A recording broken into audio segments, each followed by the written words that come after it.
이 아말렉 사람 아각 왕의 후손인 이 하만이, 다른 사람들은 다 자기에게 머리를 숙이는데 이 유다 사람, 유다 출신 이 모르드게만이 자기에게 그렇게 하지 않거든요.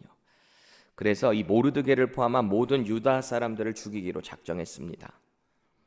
그래서 권세 자랑하기 좋아하고 귀얇은 이 바사의 왕 아하수에로를 꼬여서 이 일에 왕의 조서를 찍게 했어요. 만들게 했어요. 인장을 찍어서 공식화시킨 거죠. 한편 왕후가 된 에스더는 지금까지는 의도적으로 자기가 유다인이라는 것을 사실을 숨겨왔었습니다. 그런데 이제 앞으로 11개월 뒤면 자기를 키워준 사촌 오빠 모르드게뿐만 아니라 모든 유다인들이 다 몰살되게 생겼거든요. 그래서 에스더는 그 조서를 승인한 왕의 부인으로서 이제는 뭔가 액션을 취할 때가 온 거예요.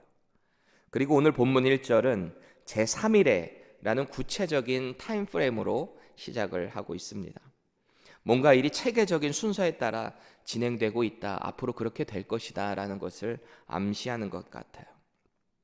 이 3일이라는 시간은 앞선 4장의 내용과 연결이 되고 있는데 에스더 4장 16절 보세요. 당신은 가서 수산에 있는 유다인을 다 모으고 나를 위하여 금식하되 밤낮 3일을 먹지도 말고 마시지도 마소서. 나도 나의 시녀와 더불어 이렇게 금식한 후에 규례를 어기고 왕에게 나아가리니 죽으면 죽으리이다 하니라. 여러분, 죽으면 죽으리이다 라고 말하고 나아가는 사람들 표정 본 적 있으세요? 어떠신가요? 좀 무섭지 않아요? 비장하고. 그렇습니다. 그런데 이런 사람들은 대개 약점이 있기 마련이에요. 이런 비장한 사람, 죽으면 죽으리라 이렇게 나가는 사람들. 먼저는 냉정한 판단이 흐려질 수 있습니다. 너무 하고자 하는 그 목표에만 집중하다 보니까 이 주변 상황을 돌아보기가 조금 미흡할 수 있다라는 거예요. 또 한 가지가 있다면 너무 죽으면 죽으리라는 이 비장함 때문에 냉정하지 못하고 자꾸 감정적으로 나가게 돼요. 그래서 일을 그르칠 수 있습니다. 이 한 민족을 살려야 하는 이 긴박하고 중대한 사명을 가지고 나간 에스더예요. 자신을 포함한 온 유다 민족의 간절한 금식 기도로 이 왕의 자리에 오늘 나아간 에스더입니다. 하나님만이 이 일을 도우시고 해결해 주신다는 그 믿음을 가지고 자기를 좀 도와달라는 요청을 이 모르드게와 유다 사람들에게 한 거예요. 그래서 공동체의 간절한 기도와 믿음으로 왕에게 지금 나아간 것입니다. 당시 왕궁 규례에 의하면 왕이 부른 게 아닌데 허락 없이 나아간다는 건 목숨을 잃을 수 있는 거예요. 이건 왕후라고 예외가 아닙니다. 그 누가 되었던지 간에 허락 없이 왕의 그 뜰 안에 나가서 왕을 보고자 한다면은 왕이 허락하지 않으면 그 자리에서 죽는 거예요. 하지만 왕이 허락한다, 만나기 원한다. 그래서 금규, 왕이 들고 있는 이 지팡이 같은 왕을 상징하는 거거든요. 그걸 이렇게 들이대면 그걸 만짐을 통해서 긍휼을 얻게 되는 거죠. 은총을 받게 되는 거예요. 둘 중 하나인 거예요. 죽든지 살든지. 이것도 왕의 입장에서 보면 왜 이런 규례를 만들었는가 이해가 조금 돼요. 역사적으로 봤을 때 당시 고대 중근동의 왕들은 절대군주잖아요. 절대군주제. 그러다 보니까 이 왕에 의해서 정치, 사회, 문화, 심지어는 종교까지도 다 결정되는 거예요. 그러다 보니까 이 절대군주에 반대하는 사람들은 언제나 있잖아요. 그 사람들이 암살자를 심거나 대적자들을 왕의 주변에 늘 심을 수 있기 때문에 왕의 입장에서도 예상되지 않는 만남, 이런 노출들을 최대한 억제하는 거죠. 오늘 에스더는 앞선 4장에서 말한 것처럼 이미 왕이 안 부른 지 30일이나 됐대요. 아니, 왕후가 됐는데 30일 동안 안 불렀다라는 상황이에요. 그럼에도 불구하고 유다 민족을 살리기 위해 금식하고 3일 뒤에 왕에게 나아간 겁니다. 문득 이런 생각이 들었어요. 여러분, 금식 해보신 분들은 아시겠지만 저같이 이렇게 좀 등치가 있고 이런 사람들은 3일 금식하면은 물기가 착 빠지면서 좀 보기 좋습니다. 그런데 좀 이렇게 마른 체형을 가지고 계신 분들 있죠. 그런 분들이 금식하면은 조금 더 이렇게 초췌해 보이는 경우가 많은 것 같아요. 이건 성경에 나온 얘기는 아니지만 제가 그냥 상상해 보는 거예요. 에스더는 이 바사 전체에 이 왕후 오디션에서 1등한 사람이잖아요. 그러니까 얼마나 이 보기에도 왕의 눈에 아름답고 예뻤겠어요. 미모가 아주 매력에서 1위를 했던 거잖아요. 충분히 보기 좋고 날씬한 체형에서 3일 금식을 했다라고 했을 때 좀 초췌하지 않겠어요? 그 전에 비해서는. 그동안 수많은 여인들을 대한 왕의 눈에 이 작은 변화가 안 보였을까요? 그런데 오늘 3일 금식 마친 후에 에스더를 바라보는 이 왕의 반응을 한번 보세요. 2절입니다. 왕후 에스더가 뜰에 선 것을 본즉 매우 사랑스러움으로 손에 잡았던 금규를 그에게 미니 에스더가 가까이 가서 금규 끝을 만진지라. 왕의 허락도 없이 어전 뜰에 나타난 에스더는 분명히 죽던지 은총을 받던지 둘 중 하나인데 오늘 왕의 반응은 눈에 하트가 뿅뿅뿅 합니다. 그동안 내가 왜 이 30일 동안 이 아름다운 왕후를 부르지 않았던가, 이런 마음이 있을 정도로 압도적이에요. 그래서 왕이 들고 있던 금규, 왕권을 상징하는 이 짧은 지팡이를 그녀에게 내민 거죠. 부르지도 않았는데 왕을 찾아온 왕후에게 은총을 베푸는 장면이에요. 이제부터 우리는 이 본문 내용을 통해서 두 가지 교훈을 조금 받았으면 좋겠는데, 첫 번째는 하나님을 온전히 의지하는 자는 영적 고수가 되게 하신다라는 거예요. 사실 에스더가 유다 민족이 함께 금식했을 때 어떤 즉각적인 반응이 일어나지는 않았어요. 하만이 병에 걸려서 즉사를 하든지 아니면 상황이 돌변해서 그 조서를 없앨 만한 어떤 정황이 발견된 것은 아니죠. 그럼에도 불구하고 지금 에스더는 침착해요. 기도 후에 나간 에스더의 모습을 보세요. 이 일은 하나님께 달렸다는 것을 믿고 나아가는 것 같아요. 주님이 주시는 지혜로 냉정하고 차분하게 풀어나갈 수 있는 담력이 이 간절한 온전히 하나님을 의지하는 기도를 통해서, 공동체의 기도의 도움을 통해서 생긴 거죠. 이 무장해제된 왕에게 자신의 소원을 그냥 바로 말하는 게 아니라 잔치 자리에 하만과 함께 삼자대면을 하자, 이런 완벽한 타이밍을 보고 있어요. 하나라도 일이 틀어지게 되면은 이게 수포로 돌아갈 수 있는 거니까 왕의 마음도 흡족하게 하고 왕이 가장 총애하고 있는 이 하만의 교만함을 극대화시켜서 한 번에 사로잡으려고 하는 거죠. 이런 지혜, 이런 대담함, 이런 치밀함이 어디서부터 왔겠어요? 함께 하시는 하나님을 신뢰함으로 오는 침착한 어떤 영적 고수의 모습 아니겠어요? 오늘 에스더는 이 금규를 내밀어서 에스더 소원 들어주겠다라고 하는 왕의 호의에 조급하게 반응하지 않습니다. 왜 그렇잖아요. 너무너무 힘들어서 간절히 기도하고 있는데 누군가가 갑자기 도와준다라고 하면 감정이 복받칠 수 있죠. 왕이시여, 사실은 제가 유다인 출신입니다. 그런데 저 하만이라는 사람이 우리 유다 민족을 다 몰살시킨다고 합니다. 이거 정말 뭔가 오해가 있고 누명이 있는 겁니다. 이럴 수 있잖아요. 오히려 왕이 가장 총애하는 신하를 왕후가 비난하고 왕의 명령이 어떻게 보면은 대적하는 것처럼 비춰질 수도 있어요. 정말 잘못되면 이 와스디 왕후가 폐위된 것처럼 이 에스더도 폐위될지도 모르는 그런 위험한 상황이에요. 그런데 오늘 에스더는 이 나라의 절반이라도 주겠다라고 하는 이 허풍 섞인 왕의 말에 오히려 왕이 좋아하는 잔치를 벌려주는 거죠. 그것도 왕이 가장 총애하는 하만과 같이 오라고 하니까 왕의 기분이 얼마나 좋았겠어요. 5절 보세요. 왕이 이르되 에스더가 말한 대로 하도록 하만을 급히 부르라 그래요. 급히 부르라. 여러분, 잔치도 잔치지만 에스더가 도대체 무슨 소원을 가지고 있는지 이 아하수에로 왕은 너무너무 그게 궁금하지 않았겠어요? 그러니까 급히 부르라는 거예요. 오늘 잔치에 빨리 가서 그 소원을 빨리 들어야 되겠다라는 거예요. 그렇게 하만과 함께 잔치에 갔습니다. 이제 소원과 요청을 할 줄 알았는데 내일 한 번 더 오시면 그때는 왕의 말씀대로 하겠습니다라고 그래요.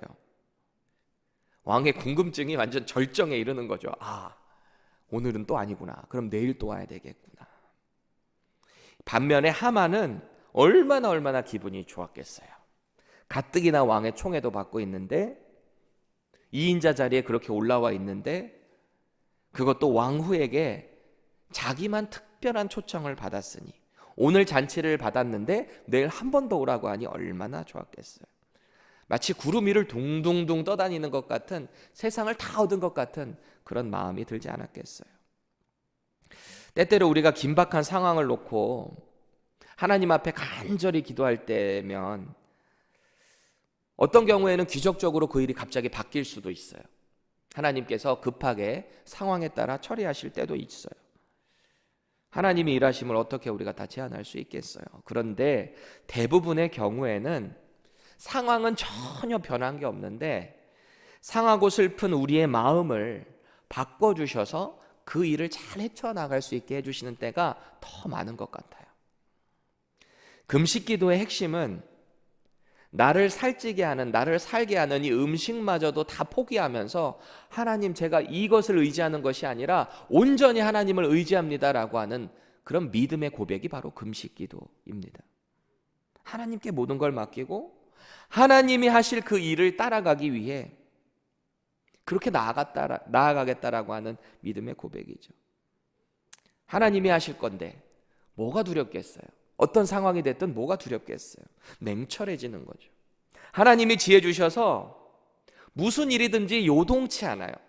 영적인 고수가 되는 것입니다. 이걸 꼭 믿으시기 바랍니다. 두 번째 주는 오늘 본문의 교훈은 교만한 자랑은 결국 망한다라는 사실입니다. 왕의 총애를 받아서 2인자의 위치까지 올라온 하만 보세요. 바사의 그 누구보다 높아진 상태입니다. 심지어 왕과 왕비의 잔치상에 혼자 초대받을 정도로 존귀해 보입니다. 그래서 그는 엄청나게 자신이 자랑스러운 거예요. 그래서 이 기분을 자기 친구들에게 마음껏 나누고 자랑합니다.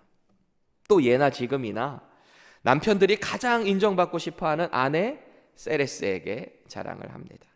11절에서 12절의 말씀을 보면은 이 온갖 자랑이 쏟아져 나오는데요, 생동감을 살려서 우리 세 번역으로 한번 볼게요. 자기는 재산도 많고 아들도 많으며 왕이 여러모로 자기를 영화롭게 하여 주고 자기를 다른 대신들이나 신하들보다 더 높은 벼슬자리에 앉혔다면서 그들 앞에서 자랑하였다. 하만은 덧붙여서 말하였다. 그것뿐인 줄 아는가? 에스더 왕후께서 차린 잔치에 임금님과 함께 초대받은 사람은 나 하나밖에 없다네.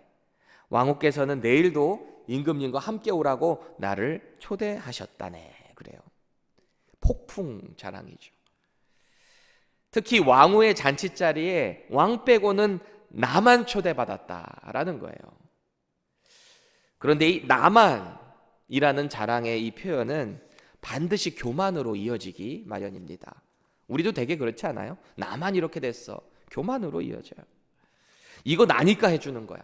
이거 나만 받은 거야.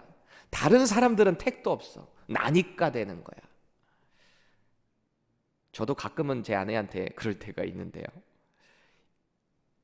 우리 자매님들, 이거는 정말 남편들이 귀여운 애교로 봐주셔야 돼요. 이 교만해서 그런 게 아니라 불쌍한 남편들 그저 그냥 토닥토닥 해주십시오. 인정받고 싶어서 그러는 거예요.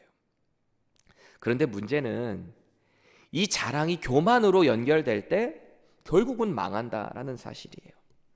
교만이라는 것은 결국 어떤 관계적인 측면에서 오는 것 같아요. 성경적으로 볼 때 먼저는 하나님과의 관계에 있어서 내가 하나님보다 높다, 내가 할 수 있다, 내가 하나님 없어도 된다라는 관계가 무너지는 거죠. 인문학적으로 보면, 사람과의 관계에서 보면 상대를 깎아내리고 나를 높이려는 시도들, 그게 교만 아니겠어요? 가만히 보면 이 자랑의 내면에는 교만이 그렇게 녹아져 있는 거예요. 나만 높아지고 싶은데 이 높아지려는 길에 꼭 가시 같은 존재가 떠오르기도 합니다. 아니, 내가 누군데 감히 나한테 그래? 아니, 저게 감히 나한테 그렇게 한단 말이야? 건방지게, 이런 표현을 한다는 거죠. 혹시 저와 여러분들의 마음에 이런 생각이 들다면 그거는 망하는 조짐입니다. 조심하셔야 됩니다. 우리 교회 사역을 하는 데 있어서 어떤 공동체 안에 있을 때 이런 마음이 든다면 자신을 돌아보셔야 돼요. 오늘 이 교만함으로 자랑질하는 하만에게 가시 같은 존재는 바로 자기에게 유일하게 절하지 않고 존경을 표하지 않는 모르드게입니다. 9절 보세요. 그날 하만이 마음이 기뻐 즐거이 나오더니 모르드게가 대궐문에 있어 일어나지도 아니하고 몸을 움직이지도 아니하는 것을 보고 매우 노하나. 이 왕후의 잔치 초대받아서 왕과 함께 아주 즐거운 시간 보내고 온갖 마음이 붕붕붕 떠 있는데 나오는 길에 이 성전 이 왕궁 문지기로 일하는 이 모르드게 혼자 일어나지도 않고 움직여서 존경을 표하지도 않는 그 모습을 보니까 아주 화가 치밀어 오르는 거예요. 집에 와서 온갖 자랑을 다 하면서 기분이 좋아진 것 같은데 그 교만의 끝에는 자기에게 가시 같은 존재 이 모르드게가 갑자기 불쑥 떠오르는 거예요. 화가 나는 거예요. 저놈만 제거하면 온 세상이 내게 될 텐데. 교만이죠. 자기가 왕의 자리에 올라간 겁니다. 온갖 자랑을 다 들은 아내 세레스와 그 친구들은 이 하만의 상한 기분을 달랜답시고 14절에 아주 악한 방법을 고안해내는데요. 50규빗 되는 장대를 높이 세우고 내일 당장 가서 왕의 허락을 받아서 모르드게를 그 장대에 매다르세요 라고 말하는 거예요. 여러분 보통 1규빗이 여기 팔꿈치에서 손끝이거든요.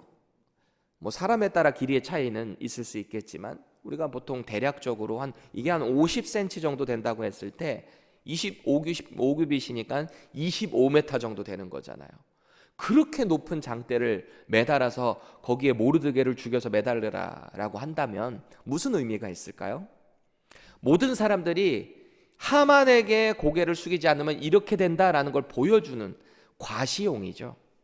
자기를 높이려는 거죠. 교만의 극치를 보여주는 거예요. 그런데 결국 그 교만함의 극치가 자기가 망하는 그 사실을 이 하만이 어떻게 알았겠어요? 여러분 오늘 하만을 어떻게 평가하고 계십니까? 높아지는 지위와 권세로 자랑을 일삼는 이 영적인 하수 아니에요?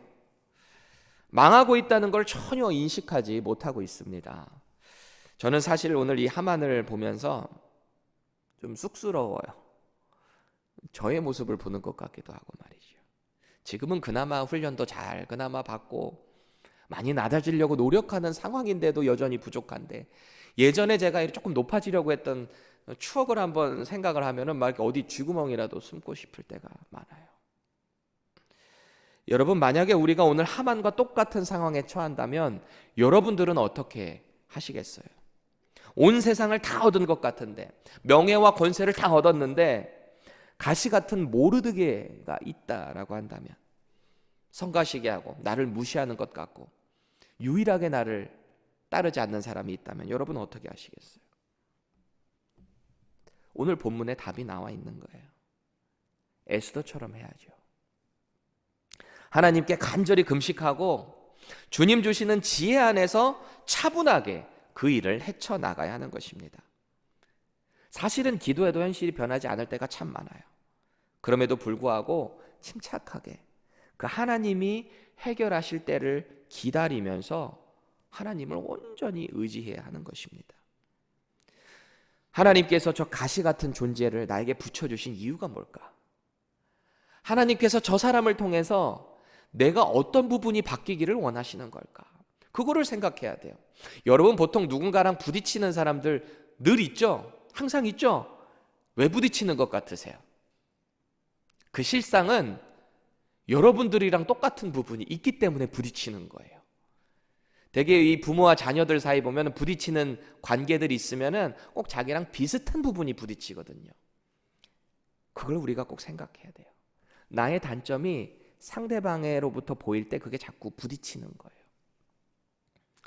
그럴 때마다 이게 하나님의 뜻이구나. 넉넉한 믿음으로 더 하나님을 기대하고 하나님께서 이 일마저도 해결해 주신다는 믿음으로 넉넉하게 나아가야 하는 것입니다. 하나님의 뜻을 구하는 것, 그게 바로 신앙의 고수, 영적 고수가 되는 것입니다.